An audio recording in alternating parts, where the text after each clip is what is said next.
In the next few minutes, you're going to see exactly how to experience 8 essential Hiroshima locations in perfect sequence, designed to take you on an emotional journey that maximizes both your time and impact. We'll start with peaceful cultural immersion, build to the historical reality that changed the world, and end with the inspiring story of a city that refused to give up. Each stop has a specific purpose and perfect timing to create the most powerful 24-hour experience possible.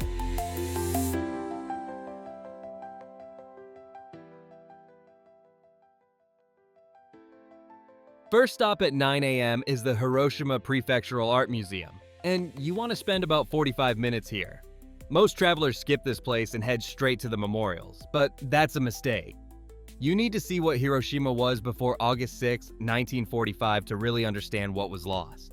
The museum sits right next to Shukkeien Garden in the heart of the city. You'll find rotating exhibitions that change about 4 times a year, showing off centuries of regional culture and craftsmanship. The permanent collections give you a deep look at the artistic heritage that made this city special. Volunteer guides from the museum's Friendship Association are there to explain the works in simple terms.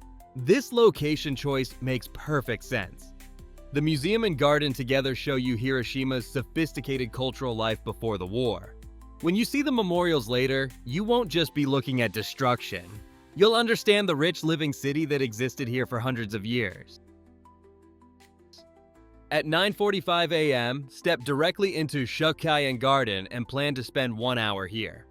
This 400-year-old landscape survived the atomic bomb and keeps growing today. You can actually touch something that existed before the bombing happened. Feudal Lord Asano Nagaakira commissioned this garden in 1620. Ueda Soko designed the miniature landscapes, tea houses, and pathways that wind around a central pond with 14 islands. Each island represents one of the 14 islands in the nearby inland sea. The name Shukkeien means shrunken scenery garden because it creates valleys, mountains, rivers, and lakes in a small space. The garden suffered extensive damage in 1945, but reopened in 1951 after careful restoration. Some trees and structures still show scars from that August morning, but they continue growing and flourishing. Walking these paths connects you physically to pre-war Hiroshima. Your feet touch the same stones that people walked on for centuries. Morning light creates perfect photography opportunities here. The peaceful atmosphere prepares you mentally for the intense memorial sites coming next. Head over to Hiroshima Castle at 11 a.m. and spend 45 minutes here. The original castle was completely destroyed on August 6, 1945. But what you're looking at now is a deliberate choice about how to remember and rebuild. The Asano clan ruled from this castle from 1619 until the Meiji Restoration in 1869. This castle town was both the physical and economic center of the city. The castle's strategic location on a plain in the center made it a military headquarters during World War II. The bomb detonated in the air directly over this area, incinerating the main keep and attached buildings. The present tower was reconstructed in 1958, largely of concrete. This reconstruction represents the city's decision to honor its complete history, not just its role as a peace symbol. Inside the keep is an informative museum on the castle's history and Japanese castles in general. Standing in this rebuilt fortress, you understand why Hiroshima was chosen as a target. This was a city of power, industry, and military significance. The elevated position gives you panoramic views over the modern city, helping you visualize the scale of destruction and rebuilding.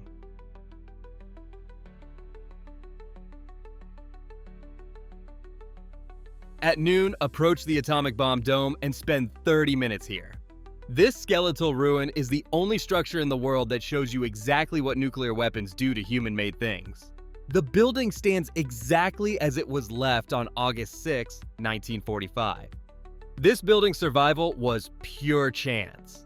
The Hiroshima Prefectural Industrial Promotion Hall had steel and concrete construction that was stronger than most buildings in 1945. The bomb detonated almost directly overhead at 1,968 feet above ground. The downward force and angle of the blast left this one witness standing while everything else around it was flattened. Many people wanted to tear down this ruin after the war and forget what happened. Community campaigns raised millions of yen to preserve it instead. Citizens organize fundraising drives and petition local government to maintain the structure as a memorial. UNESCO recognized this dome as a World Heritage Site because there's nowhere else on Earth where you can see the physical reality of atomic destruction preserved in its original state. Visit now to avoid the largest crowds that arrive in the afternoon.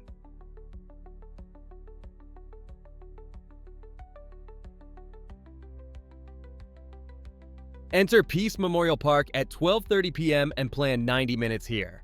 Start at the cenotaph for the A-bomb victims, an arched tomb holding a register with over 300,000 names of people who died from the bombing and its aftermath. Kenzo Tanga designed this distinctive shape to resemble an ancient clay house, creating a shelter for the souls of victims. The flame of peace has burned continuously since 1964. This flame will only be extinguished when the last nuclear weapon on Earth is destroyed. The pedestal supporting the flame looks like two hands joined at the base with palms facing upwards, representing hope for a nuclear-free world. Tang designed the park's layout to create a direct sightline from the cenotaph through the flame to the atomic bomb dome. This alignment connects memory with hope for the future. Every August 6th, thousands gather here at 8:15 a.m., the exact moment of detonation, to observe silence and renew peace commitments. This flame represents the world's longest-running protest. Midday timing lets you see the flame clearly and experience the contemplative atmosphere before afternoon school groups arrive. At 2 p.m., visit the Children's Peace Monument and spend 30 minutes here learning about Sadako Sasaki. This 12-year-old girl was exposed to radiation when she was 2 years old. 10 years later, she developed leukemia from that exposure. Sadako heard about a Japanese legend that folding 1,000 paper cranes would grant a wish. She began folding cranes hoping to be cured, but she died before completing them. Her classmates finished the remaining cranes and started a fundraising campaign to build this monument in her honor. The monument features a bronze statue of Sadako holding a wire crane above her head.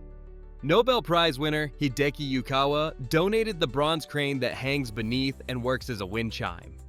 Glass cases surrounding the monument hold millions of colorful origami cranes sent by schools, organizations, and individuals from every continent. Sadako's story gave the world a way to participate in Hiroshima's message. Every crane folded anywhere becomes part of this memorial. Early afternoon provides the best natural lighting to see the thousands of cranes clearly and read international messages attached to displays.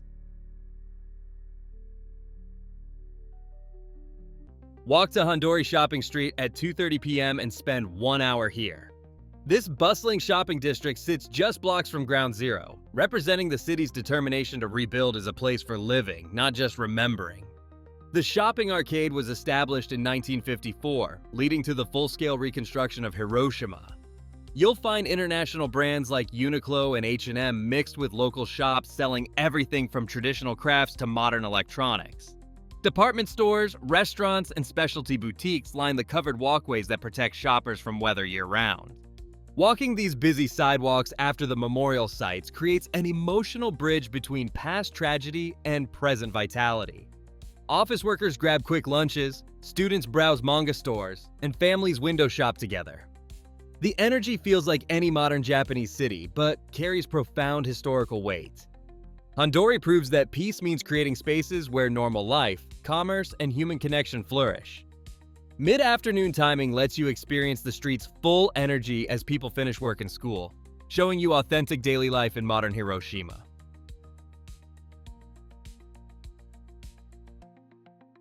End your day at 3:30 p.m. with 1 hour at Okonomimura.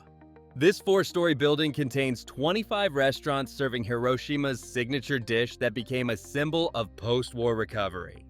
Each floor has small stalls where chefs cook right in front of you on metal griddles.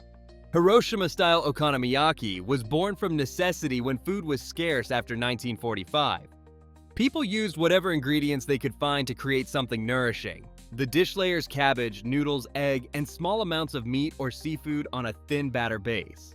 This simple cooking method evolved into a point of regional pride and a way to show visitors Hiroshima's creative spirit. Okonomimura brings together multiple generations of chefs who learned their craft from family members who lived through the Reconstruction era. You'll see grandmothers teaching granddaughters the exact flipping techniques passed down through decades. Sharing a meal here completes your emotional journey. You're eating with locals ending their workday, and the communal atmosphere provides the perfect conclusion to an intense day. This 8-step journey takes you through the complete story of Hiroshima in one day.